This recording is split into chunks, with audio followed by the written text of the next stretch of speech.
The old man sat quietly in front of the fireplace, watching the flames rise and fall like sentences that never quite found their ending.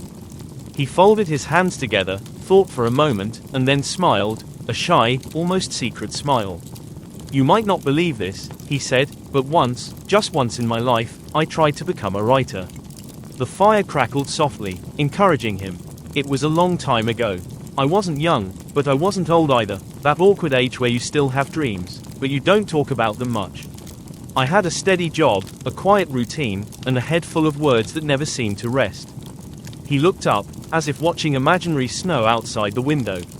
"Every day, lines piled up inside me.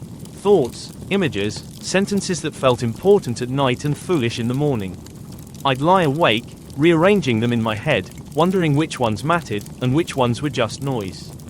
He chuckled. "I read novels on the train, essays before bed, poems on scraps of paper I'd find in used bookstores. And every time, I thought the same thing: I could do this. Not better, just honestly." The old man leaned closer to the fire. "So one winter evening, with snow threatening but not yet falling, I sat at my desk and started writing. Not a diary, not a letter, a story. I wanted it to be deep, meaningful, unforgettable. Instead, it became crowded." He laughed quietly at himself. Words came too fast. Paragraphs grew like weeds. Metaphors fought each other for attention. Every sentence wanted to be the most important one. I kept asking myself, which line should I keep? Which one says what I really mean? He paused, eyes soft. And that's when it hit me. After all that noise, after all that effort to sound clever or profound, the only thing I truly wanted to say was something I'd been avoiding my whole life. He took a slow breath. "I love you." The old man nodded, as if agreeing with his younger self. I deleted half the story, then half again, until what remained was small, fragile, almost embarrassing. Reopening it felt like standing naked in the snow. But it was honest. The fire popped gently. I didn't win anything. No prizes, no letters, no recognition. The story disappeared into some forgotten corner of the internet, buried under thousands of better written words. But that didn't matter. He smiled, warmer now. Because for one night, I stopped drowning in words. I learned that literature isn't about how much you can say, it's about finding the courage to say the one thing that's true. He leaned back, satisfied. I never posted another story after that. Life moved on. Spring came, snow melted, and the world returned to its usual noise. The old man looked into the fire one last time. But sometimes, when I see words piling up again in my head, when everything feels too complicated, I remember that night, and the sentence that survived. He smiled gently. Sometimes, one line is enough.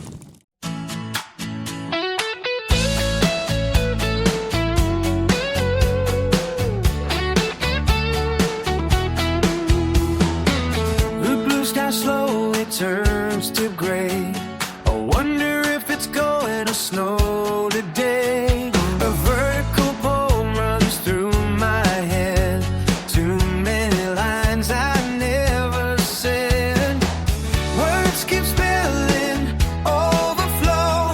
I'm drowning in a sea of prose. Which single phrase should I hold tight? I honestly don't know tonight. It's funny how it all comes down to something simple, something true. All I really want to say is just I love you.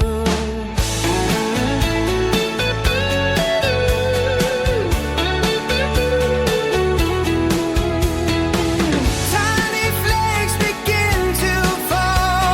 No perfect sentence came at all. The greatest words were never born. I'll try again before the spring. Lost inside this ocean deep, where countless words begin to sleep. They echo back, they circle through, but all I need is I love you.